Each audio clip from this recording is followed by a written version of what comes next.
Olá, olá a todos! Olha só que legal! Devagarzinho estamos avançando no estudo do Evangelho segundo o Espiritismo. E hoje, como sugestão de leitura, itens 14 e 15 do capítulo 11. Amar ao próximo como a si mesmo é o tema do capítulo 11 e nós estamos nas orientações dos espíritos superiores. Hoje, caridade para com os criminosos, item 14. A verdadeira caridade constitui um dos mais sublimes ensinamentos que Deus deu ao mundo. Completa fraternidade deve existir entre os verdadeiros seguidores da sua doutrina. Deveis amar os desgraçados, os criminosos, como criaturas que são, de Deus, às quais o perdão e a misericórdia serão concedidos, se arrependerem, como também a vós, pelas faltas que cometeis contra a sua lei. Considerais que sois mais repreensíveis, mais culpados do que aqueles a quem negardes perdão e comiseração, pois, as mais das vezes, eles não conhecem Deus como conheceis, e muito menos lhes será pedido do que a vós.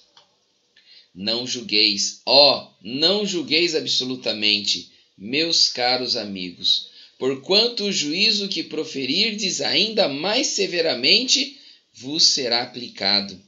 E precisais de indulgência para os pecados em que sem cessar incorreis. Ignorais que há muitas ações que são crimes aos olhos do Deus de pureza e que o mundo nem sequer como faltas lhes considera? A verdadeira caridade não consiste apenas na esmola que dais, nem mesmo nas palavras de consolação que lhe aditeis. Não é apenas isso que Deus exige de vós. A caridade sublime que Jesus ensinou também consiste na benevolência de que useis sempre e em todas as coisas para com o vosso próximo. Podeis ainda exercitar essa virtude sublime com relação a seres para os quais nenhuma utilidade terão as vossas esmolas, mas que algumas palavras de consolo, de encorajamento, de amor conduzirão ao Senhor Supremo. Então, próximos os tempos, repito-o, em que nesse planeta reinará a grande fraternidade em que os homens obedecerão à lei do Cristo, lei que será freio e esperança e conduzirá as almas às moradas ditosas. Amai-vos, pois, como filhos do mesmo Pai. Não estabeleçais diferenças entre os outros infelizes, porquanto quer Deus que todos sejam iguais. A ninguém desprezeis. Permite Deus que entre vós se achem grandes criminosos para que vos sirvam de ensinamento, e em breve, quando os homens se encontrarem submetidos às verdadeiras leis de Deus, já não haverá necessidade desses ensinos. Todos os espíritos impuros e revoltados serão relegados para mundos inferiores, de acordo com as suas inclinações. Deveis a aqueles de quem falo o socorro das vossas preces. É a verdadeira caridade. Não vos cabe dizer de um criminoso: é um miserável, deve-se expurgar da sua presença a terra. Muito branda é, para um ser de tal espécie, a morte que lhe infligem. Não é assim que vos compete falar. Observai o vosso modelo, Jesus. Que diria ele se visse junto de si um desses desgraçados? Lamentá-lo-ia, considerá-lo-ia um doente bem digno de piedade, estender-lhe-ia a mão. Em realidade, não podeis fazer o mesmo, mas, pelo menos, podeis orar por ele, assistir-lhe o espírito durante o tempo que ainda haja de passar na terra. Pode ele ser tocado de arrependimento se orardes com fé. É tanto o vosso próximo como o melhor dos homens. Sua alma transviada e revoltada foi criada como a vossa, para se aperfeiçoar. Ajudai-o, pois, a sair do lameiro e orai por ele. Mensagem enviada por Isabel de França, Havre, 1862. Deve-se expor a vida por um malfeitor? Item 15. Acha-se em perigo de morte um homem. Para o salvar, tem um outro que expor a vida. Sabe-se, porém, que aquele que é um malfeitor e que, se escapar, poderá cometer novos crimes. Deve, não obstante, o segundo arriscar-se para o salvar? Questão muito grave é esta e que naturalmente se pode apresentar ao espírito. Responderei na conformidade do meu adiantamento moral, pois o de que se trata é de saber se deve expor a vida mesmo por um malfeitor. O devotamento é cego, socorre-se um inimigo. Deve-se, portanto, socorrer o inimigo da sociedade a um malfeitor em suma. Julgais que será somente a morte que, em tal caso, se corre a arrancar o desgraçado? É talvez a toda a sua vida passada. Imaginai com efeito que nos rápidos instantes que lhe arrebatam os derradeiros alentos de vida, o homem perdido volve ao seu passado, ou que, antes, este se ergue diante dele. A morte, quiçá, lhe chega cedo demais. A reencarnação poderá vir a ser-lhe terrível. Lançai-vos então, ó homens, lançai-vos todos vós a quem a ciência espírita esclareceu. Lançai-vos, arrancai-o à sua condenação e, talvez, esse homem que teria morrido a blasfemar se atirará nos vossos braços. Todavia, não tendes que indagar se o fará ou não. Socorrei-o, porquanto, salvando-o, obedeceis a essa voz do coração que vos diz: pode salvá-lo, salva-o. Essa mensagem enviada pelo Espírito Superior Lamennais, em Paris, 1862.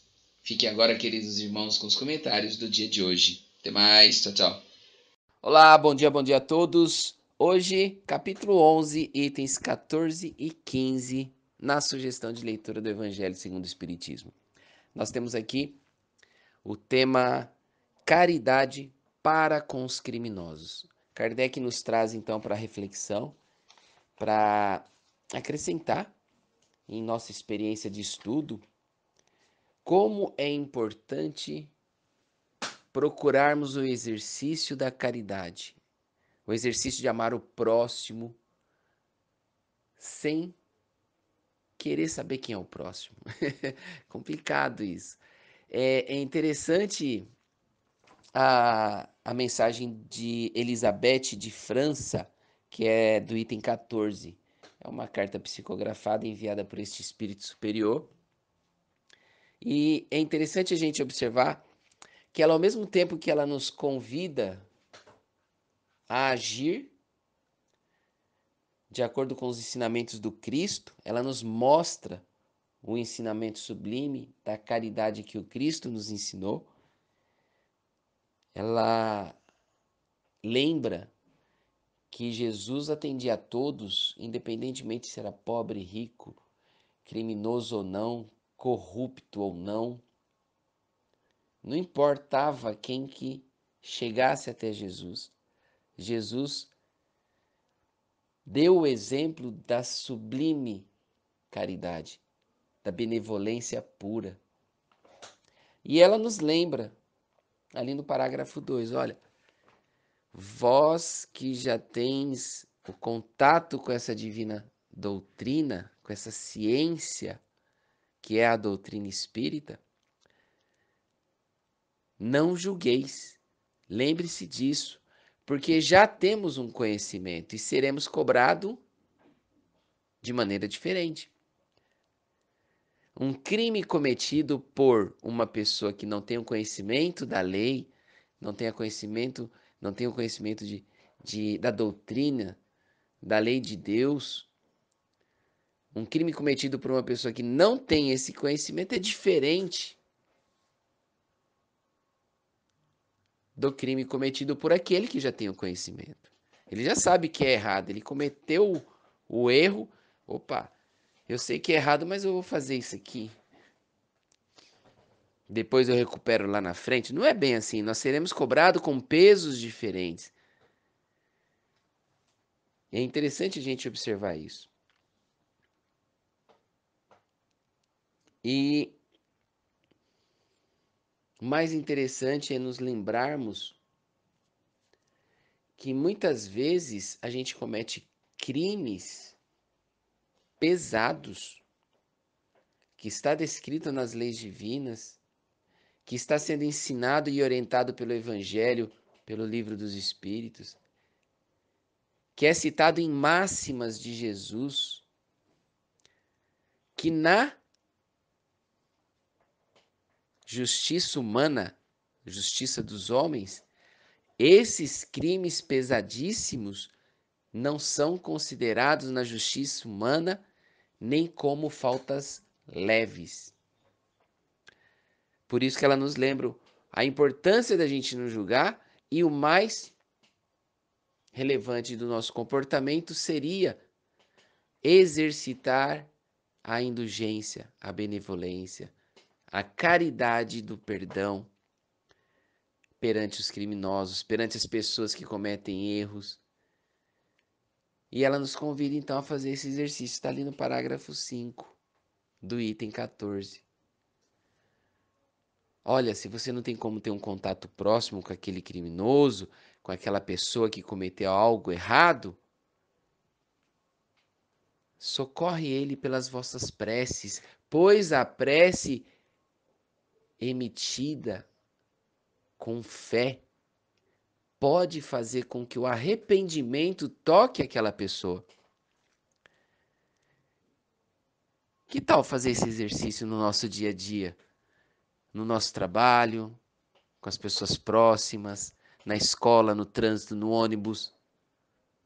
Em todos os momentos que a gente tem contato com alguma coisa errada, a gente primeiro não julga, não aponta dedo. Segundo, não recrimina. E se não tem a oportunidade de levar a palavra, que a gente entre em oração. Mas uma oração sentida, uma oração verdadeira. No capítulo 27, capítulo 28, a gente vai ver bastante sobre a transmissão de pensamento, sobre como se faz uma oração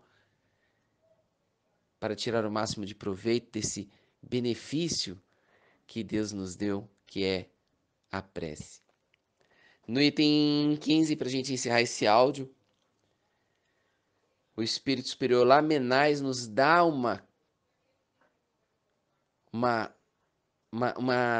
exemplo, nos dá um depoimento, vamos dizer assim, que é complicado para nós no nosso momento moral. Não é verdade? É difícil você pensar em correr um risco de vida por um criminoso, mas ele vem aqui com essa carta psicografada, com essa mensagem rápida, de tamanha profundidade, mensagem curta, só que profunda, nos mostrar, olha, vou dar o exemplo de acordo com a minha elevação moral. E ele olha a situação do perigo na qual você poderia ter a oportunidade de se sacrificar para salvar um criminoso, mesmo sabendo que aquele criminoso poderia continuar fazendo crimes. Aí ele fala, olha, vou dar o exemplo, vou responder de acordo com a minha elevação moral. Eu não vou só tentar salvar a vida de uma pessoa, de um criminoso. Ele já pensa a longo prazo. Ele pensa que ao salvar este espírito, naquele instante da morte, pode-se ser apresentado a ele todos os seus crimes, todos os seus momentos tristes, tudo o que ele lhe passou, e naquele instante o arrependimento lhe tocar. E assim fazer com que ele tenha reencarnações felizes e melhores, que ele evolua mais rápido sem ter reencarnações terríveis. Então você não estaria salvando apenas uma vida, você estaria salvando aí um futuro. E nós, quando falamos em futuro, nós temos aí uma visão da eternidade. Você está evitando terríveis sofrimentos que poderiam demorar séculos. E aí, Lamenais nos traz esse sentimento puro E ele finaliza: olha, não pensa, não se pergunte se você faria ou se você não faria.